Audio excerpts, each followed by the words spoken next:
You are watching Access LaPorte County, Channel 97.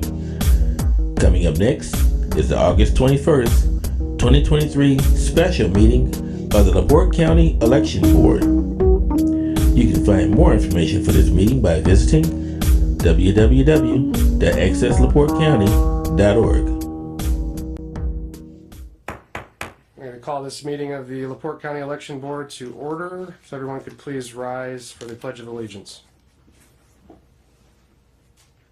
Pledge allegiance to the flag of the United States of America and to the republic for which it stands, one nation, under God, indivisible, with liberty and justice for all.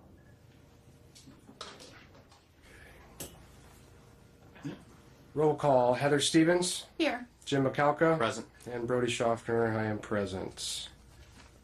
Approval of the agenda. Are there any additions or revisions to the agenda? I'll make a motion to approve. Second. All in favor say aye. Aye. All right. Approval of minutes. Any corrections to the minutes for June 16th, August 9th? Two separate meeting minutes. Any corrections? All right. Hearing none, those are approved. Now is the time for public comment. If you have a public comment, please come forward. You allow comment during old business, or is that just now? The comments now, unless you are responding to one of the candidate challenges. That would include the Kingsbury or the Yes. filing, correct? Okay. Yes. Okay. Any public comment on anything else? All right. All right, moving on to old business. Candidate challenge. I believe the first one is Tracy Williams.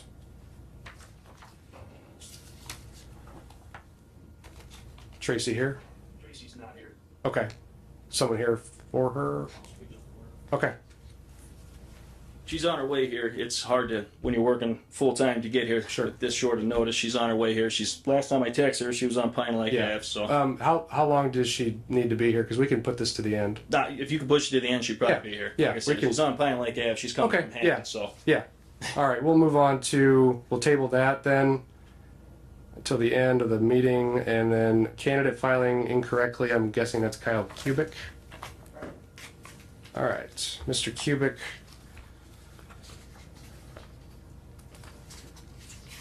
Good afternoon. Kyle Kubik, 2814 Greenwood Ave, Trail Creek. Thank you for your time today. I appreciate that. And I appreciate New York Blower letting me leave to come down here to be in front of this board today. I do have to get back, so I'll make it as brief as I can. So I was appointed by Mitch Ficus to serve on the Trail Creek Town Council and finish out the last 3 years of a 4-year term for a Trail Creek Town Council member who unfortunately passed away during the COVID pandemic. So I'm I've been sorry, on. I hate to stop you. Okay. I gotta swear you in. You raise your right hand. Sure, Do you promise to tell the truth, the whole truth, and nothing but the truth? I do. Under penalties of perjury? I do. Okay. And state your name again? Kyle Kubik. Okay. Now proceed, please. Yes. You want me to reread that? No, that's okay. Okay. Okay. There wasn't any substance.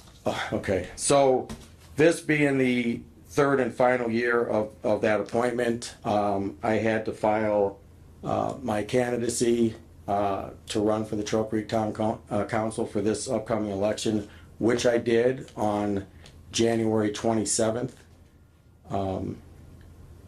I was directed to the proper department in the LaPorte County Courthouse. I had two very helpful women help me. I informed them that that I was appointed and I had never filled out the forms before. So I wasn't sure exactly on all the forms, so I may need some assistance, which they gladly assisted me a couple times. I think I called them over during the process of filling the forms out. They were very gracious and helpful, and I completed the task, returned the forms back to them. The forms were looked over. They were signed. They were stamped, notarized, whatever. I do have the copies from that day.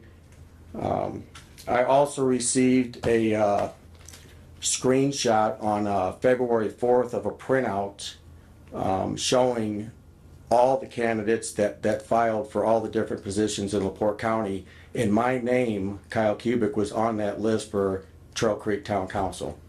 So when I left the courthouse that day on January 27th, I presumed that I was a candidate for the Trail Creek Town Council. Let's fast forward now into Tuesday, August 1st. I received a phone call from a lady named Taylor. I did not see that phone call until I went on lunch. We are not allowed to talk on our telephones during work hours. Our lunch is from 12 to 12:30. At 12 o'clock, I see my phone was beeping. I had a voicemail. I immediately went outside, listened to the voicemail. I immediately called Taylor back and talked to her. And she informed me that she did not have some proper form or something I did not fill out. And I said, well, I filled out everything that I was given that day back in January. So we had a little back and forth, and she said that I could come in front of the board and state my case, and that's why I'm here today. I just would like to say that call that I received from her on August 1st, that was made at 11:51 a.m. and the deadline was 12 noon that day. So 9 minutes before the deadline is when I received that call. And I was at work. I worked down the road here at New York Blower. I've been there for 35 years. So I didn't know what to do at that point. So we're going to fast forward to Wednesday, August 16th. I received this certified letter informing me about the meeting here today at 3 o'clock. I went down, well, I didn't go down. I worked past the post office hours, so I had a friend of mine go down and pick this letter up the very next day, Thursday. When I returned home Wednesday night, I had this letter in the mailbox. I had a friend go down Thursday, pick the letter up immediately from the post office, and I was informed of the meeting today, and that's why I'm here today. All right. I'll start the discussion on this. Thank you. From what I could find, Indiana Code 3-8-5-10.5 lays out the requirements for a declaration of candidacy, specifically for a town convention. Is that the correct election? A town convention? Okay. Yes. Now, however, at the beginning of the year, that is when all of the towns would need to file any resolutions if they're running, whether or not they're going to have a primary or a town convention and all that good stuff. So at the beginning of the year, we don't know because that deadline has not passed yet. So Okay. that's where we're at there. So was there there was no town primary for Trail Creek, was there? No. Okay. So correct me if I'm wrong, the dispute is he filed a can 42 when he should have filed a can 16? Correct. Okay, so where I'm coming from is, if you look at the can 16 and you look at the can 42, they both have the same exact requirements to fill out. The statute does not state that a can 16 needs to be filed or that a can 42 needs to be filed. It only states that the declaration must have specific things, such as the candidate's name, residence address, that the candidate is aware of campaign finance reports, et cetera, et cetera, et cetera. They are the same in every respect as to the substance. Correct. I am not willing to deny Mr. Kubik him being a candidate based on form when the substance is sufficiently present. Any thoughts on that? Well, I will say that on February 3rd, Taylor did email Mr. Kubik, and everyone else that had filed the can 42 rather than the can 16 did come in to correct it. Everyone else came in and got that fixed. What I am saying is that even if they didn't, it is still permissible.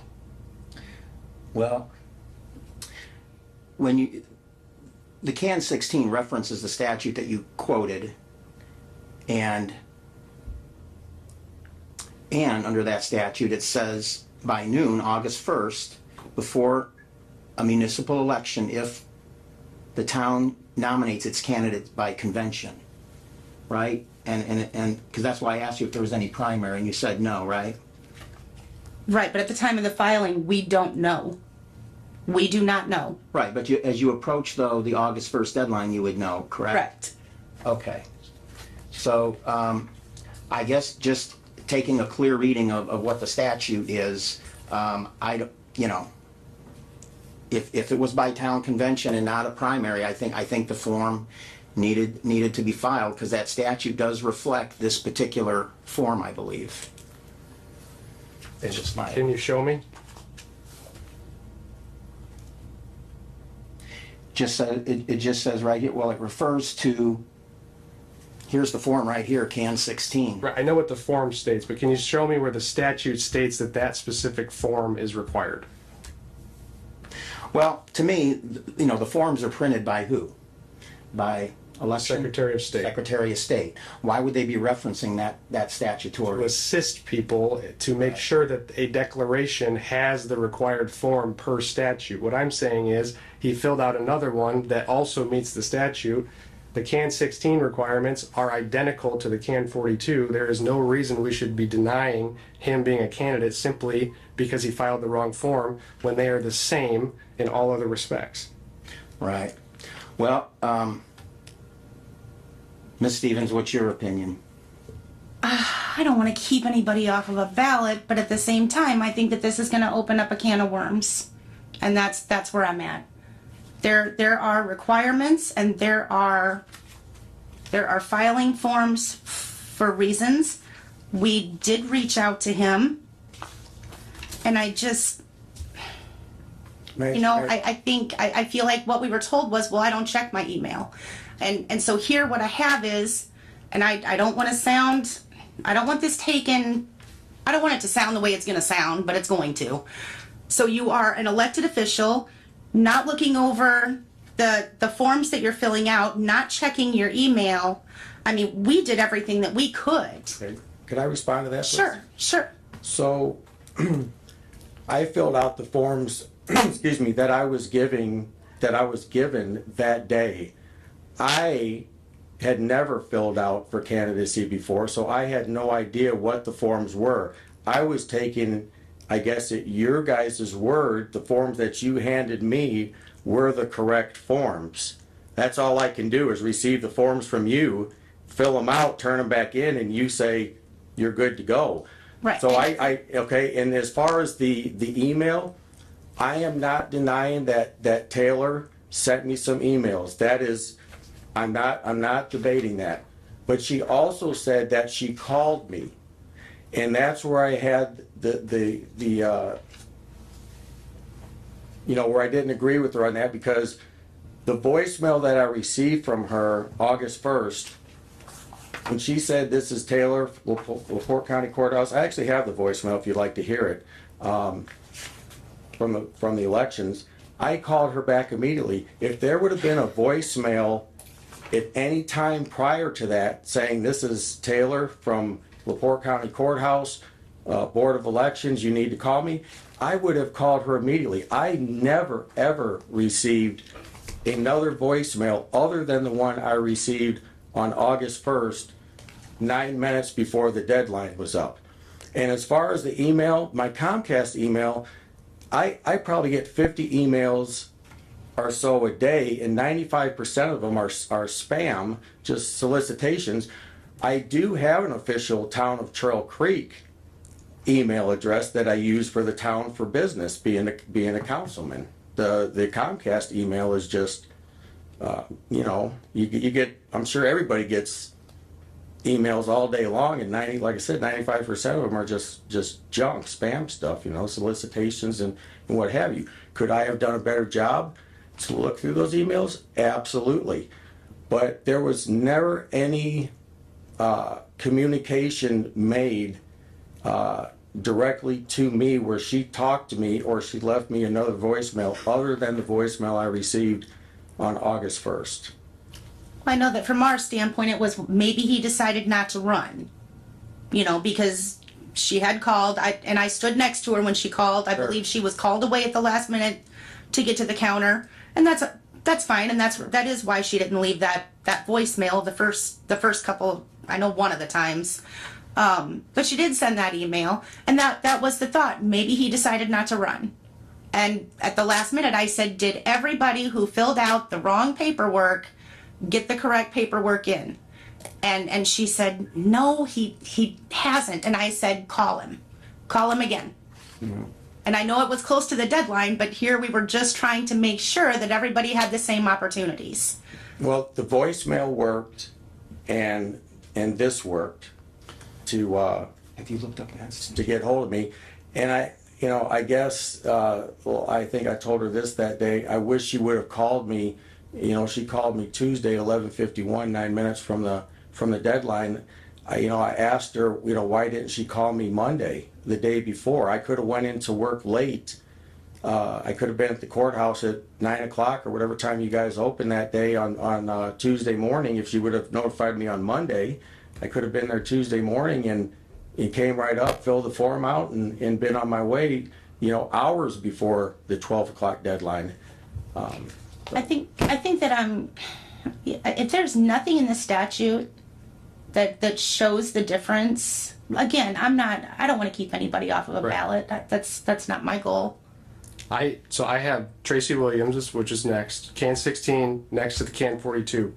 There is no discernible difference besides the order of the questions that are flipped for whatever reason. Well, I think that one is for a primary election and the other is for a town convention. And that is only for record-keeping purposes. The statute says that a declaration for candidacy must contain certain things. I went through each one and check-marked all of them that are there, and they all are there. To deny him this candidacy would be a disservice and would be completely wrong, in my opinion, under the statute. This is only for record-keeping purposes. I would ask my fellow board members to approve this. I know it opens up A huge can of worms for my office. but It's the going to way be I'm chaos reading, as to who's on a primary ballot and who's having a town convention. the way I'm reading this, you don't have to fill out this form even. You could handwrite a declaration because that's what the statute says. As long as the declaration is satisfactory and contains all of the correct information that is required by statute, you could make up your own form. That's how I'm reading it. And the statute is a statute. It doesn't care what the Secretary of State thinks. And that's my position. Well, here's what I'm going to do. This is a Republican Party. Oh, jeez. Now, Mr. Stevens approved him to be on the Republican Party. Okay, if the statute isn't any different, and I'm not saying that on a different issue I wouldn't vote a different way. Okay, so if Mr. Stevens welcomed him aboard, Mr. Schaffner doesn't see any differences between the two statutes, then I'm not gonna stop in the way of what Mr. Stevens wanted. You did file a declaration of candidacy, so I'll approve it. But I'm just making a record here. In every situation, in every case, doesn't mean at least this board member is going to vote in that particular manner. But for this particular case, I'm not, if the Republican Party wanted them, I'm not going to disagree with it, and so I won't stand in the way this time of him being a candidate. I don't frankly care what party you belong to, Mr. Q. I know. A statute is a statute. You could belong to any party you want. I truly don't care. And the fact that Mr. Stevens approved him or not is irrelevant. Mrs. Stevens? I'm so confused right now. Again, I don't want to keep you off of a ballot, but you guys are making me nervous with this one, but I'm going to roll with it. Okay, can I have a motion to approve? So moved. I have a second? I'll second. All in favor say aye. Aye. Aye. Thank you all very much. I appreciate it. I really do. Thank you.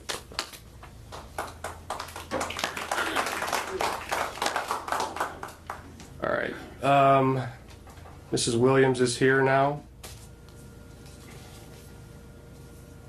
So we'll move on to the matter of Tracy Williams. And let me start with, this was an issue about the other primary? Correct. Correct, okay. All right, can you raise your right hand? Yep. Do you swear to tell the truth, the whole truth, and nothing but the truth under the penalties of perjury? Yeah. All right, state your name for the record, please. State your name. Tracy Williams. And what do you have to say about this challenge? I talked to Mr. Stevens on Friday, and he would like to offer a ruling from the Indiana Election Commission during February 18th through the 22nd meeting, preceding a similar case as mine, challenge, just like Williams' challenge regarding the unknown entry in a ballot book versus Republican or Democratic. Both were challenged. Were combined together by the commission after testimony were dismissed. This is what the ruling was. They were ruled Mr. that- Stevens did send us that. that they ruled with, because mine's similar, because the other, there was a glitch in the system. So did you, I'll cut to the chase. During that primary, which I believe was 2020. 2020, what ticket did you pull? Trump, Oh. the Republican. You pulled the Republican, Yeah. and you realize you're under oath. Yep. Okay. So it is your testimony today that you pulled the Republican primary in 2020 Yeah. and not other. No. Okay. Do you have anything else to add? No. Any discussion? I could start by saying that I read the ruling that Mr. Stevens mentioned, which I have to commend Mr. Stevens on, because in that ruling, he fought against it. I believe against Yeah. the ruling, and the board ruled that it was allowed. In that case, it was a designation of unknown. Okay. And so then he uses that for support in this matter, so I appreciate that from Mr. Stevens. So did you both read that? Yes. Okay. In my opinion, there is no difference between that ruling and this ruling. They were satisfied by the testimony of Heather Oak alone that she pulled the Republican ballot, and they let it go forward. I feel that I'm in the same position, based on her testimony under oath, that if she pulled the Republican ticket, we have no other way of proving it otherwise. And the burden is on the challenger, which we still have yet to hear from. So, Can I ask a question? yeah. Ms. Williams, when you went to vote that day, because typically it is the voter who would mark in the paper poll book.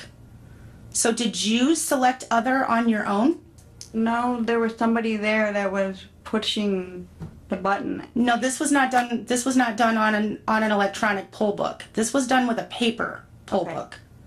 Because on the electronic poll book, this is no longer going to be an issue because it's not an option. Okay. So that's my question. When you went in to vote that day, they turned that book and they asked you to sign it, the big paper book. Huh.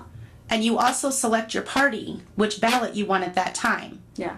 So that's my question. Did you select the other on your own? No. Okay. Is there another option? There was on those paper poll books. And I'll tell you, I was down in Indy with Mr. Stevens because I wanted to go down there and see the process during the Heather Oak Challenge. And there were some differences. That was in a different county, number one, that happened. She did not, that vote was not from LaPorte County, that was from Stark County. Mr. Stevens had gone in there. She was a sitting precinct committee person for the Republican Party, appointed by Mr. Stevens, who swore under oath that Heather Oak was a Republican in good standing. And all of that did come into play with that ruling.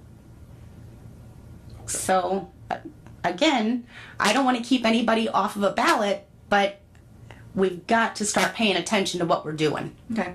If I could ask a question, do you specifically remember pulling a Republican ballot when you did your primary vote? Yeah. Okay. And you clearly remember who you voted for. Trump. Right. Okay. Okay. All right, and and absent any other evidence, I agree with Mr. Schaffner. I read the Elections Commission decision. Obviously, in that particular case, there was it seemed like there was more evidence to show how she may be aligned or affiliated with that particular party. But I'm satisfied with her under oath response here that she pulled a Republican ballot, and obviously, I don't think the clerk would have given you something different than a Republican ballot had you not indicated so when you went for that primary. So at least from this board member, unless there's any other evidence showing otherwise that you didn't pull that Republican primary ballot, then I think she should remain on the ballot. I have one other question. I don't understand because clearly, Mr. Stevens sent that in. He's comfortable, to have you on the ballot, and that's great and fine. Why didn't you just write a chairman's certificate? And I think that's kind of what has me thrown off because a lot of this could have been avoided. So. I think she could have. I think she could have done that. No, I'm not harassing you. It's Mr. Stevens, and I'm not harassing him either. But bad choice of words. But yeah, I think that this could have been cleared up with a simple certificate from the chair. And I think anything that in any future type of challenge, I mean, if it's going to be listed as an O or a U for unknown, I definitely think that's a good suggestion that you would at least first go to your chairman. But notwithstanding that, I still stand by what I said, and I think she should remain on the ballot. We still have to hear from, well, thank you. We still have to hear from Lori Mercer, the challenger.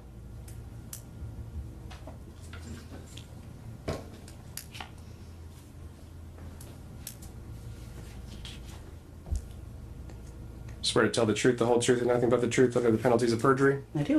All right, state your full name. Lori Lee Mercer. And what do you have to add? Just a couple things. If she declared Republican, the walking list, voter walking list that I received has her as an O for 20. Where does the confusion lie? How come there's not an R on that walking list instead of an O? Stuff happens. Well, because I will tell you in 22 I declared a D. If you noticed on the walking list, in 20 I declared an O, and I specifically remember why, and that's how I know I declared an O. Specifically, I didn't really like any of the candidates, quite frankly, but so I know I know I did that. So I guess where does the error lie? When you declared that O, which ballot did you then receive in that primary? I believe, because I didn't vote for either Trump nor, I didn't vote for either one of them. But in a primary, you either have to, either get a Republican ballot or a Democrat Well, it wasn't ballot. a Republican ballot, it was a D. I mean, I didn't receive a Republican ballot, I did not. I know. So when I say that these O's are selected constantly, this is what I'm talking about. People don't want to declare a party, so they select other. So And you then it remember causes issues. getting the Democratic ballot for that? Yes, primary? I remember that. Even though but you I didn't selected, vote for, I didn't. Even though you selected O? So how is that any different than this? And I understand that because, because I signed this Can 16 that said I declared the party of which I'm running under. Right. The last time I declared, or if not, I got a chairman's certificate. Well, she thought she did. But it doesn't say that on this form that I think I did. It does. actually does. If you look down here, it says, I swear. I'm sorry, I have my candidate filing challenge, but yes, it says you're affirming that you're filing under the party of which you declared at the last primary you voted in. And coming from voter registration, I used to scan those paper poll books in. And you would scan in and you would, Republican, Democrat, and you would scan in which ballot people selected. And when those O's did happen, there's nothing, we're not going to guess. And, Sure. it was basically what we had was we would scan that barcode next to your name in that giant book. We would scan the barcode, your name would pop up, and then we had this little piece of paper that had Democrat, Republican, other.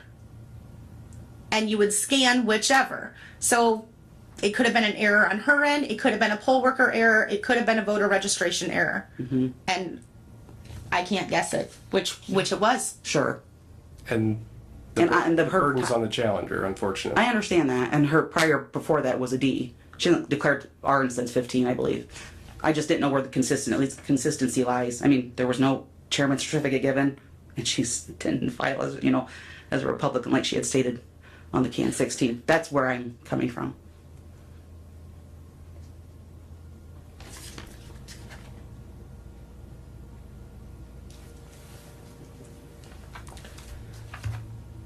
Any other questions for this witness? I have no other questions. Okay. Would anyone like to make a motion? I move that Ms. Williams remain on the ballot for clerk treasurer. Is there a second? Due to her testimony here today, I will second. All in favor say aye. Aye. Aye. Did you say aye? Aye, sorry. And none opposed. All right, moving on to the Kingsbury Town Council issue.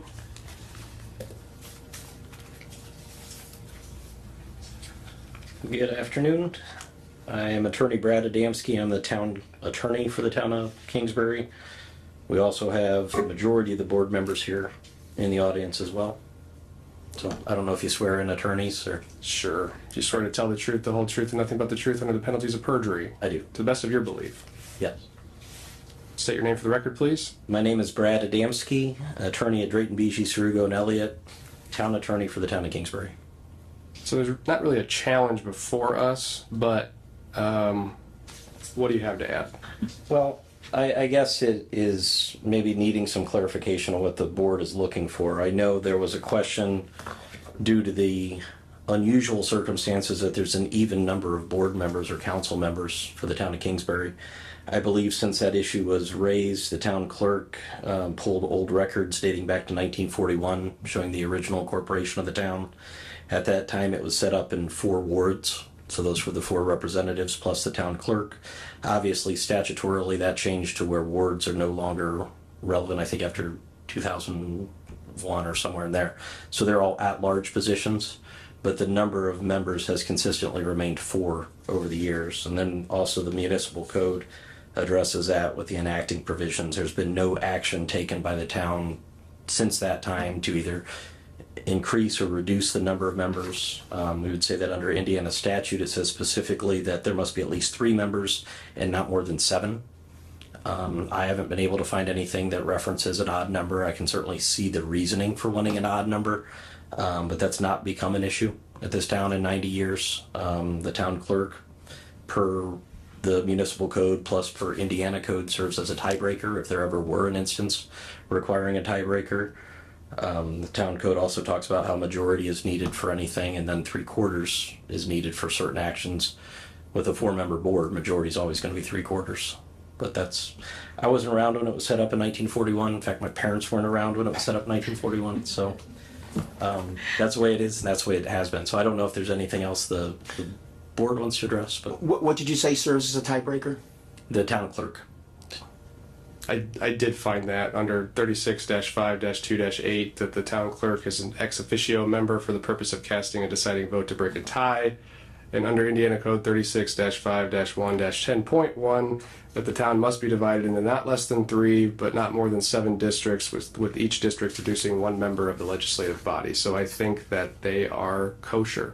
Yeah, and that town clerk, in addition to the Indiana code that you cited, is also referenced as the tiebreaker under the municipal code 2.04.070. Perfect. I just had to get clarification before this election because I I have appreciate it. nowhere else in LaPorte County do we have a 4-member council. And I was like, come on. This you made me do some research, so I mean, Good. it's a legitimate question. them too. Yes. quite a And you bit. made them dig through files and find. Well, at least now though we have it on file because Laura said nobody else has questioned this, and I'm like, well, I have to. So now we'll have it on file for the future, and Also for the future, I don't know where the board would have gone with this, but there is under Indiana Code 3652 4.2 talking about the alteration of number of members, and there's very specific procedure that would be required There for is. that. Yeah. It starts with the Yeah. town council, but then ultimately goes to an election. Right. So, Which we couldn't do it before this election anyway. right, August 1st would have been the Right. deadline. So, I appreciate that you brought this up because it's our job to audit and investigate and make sure things are running correctly. So I appreciate you bringing this up. It's good to know that everything was correct. well, with this being said, and before we miss any deadlines, I would like to make a motion that we form and sign a resolution so that the town of Kingsbury does not have to have an unnecessary election this year. Is there a second? Second. All in favor say aye. Aye. Aye. thank you. All right, moving on to board member comments. Who would like to start? Mr. McAlka. I don't think I have any comment at this time to say anything of substance other than what we did here today. Okay. Ms. Stevens? I think about the same as Jim. I think that there were some questions being raised and they needed answers, and this is how we get the answers. And that's what we're here for. So thank you all for attending and being part of the process. As always, I appreciate each of my board members here today. And that's it. Can I have a motion to adjourn? So moved. Second. All in favor say aye. Aye. Aye. This meeting is adjourned.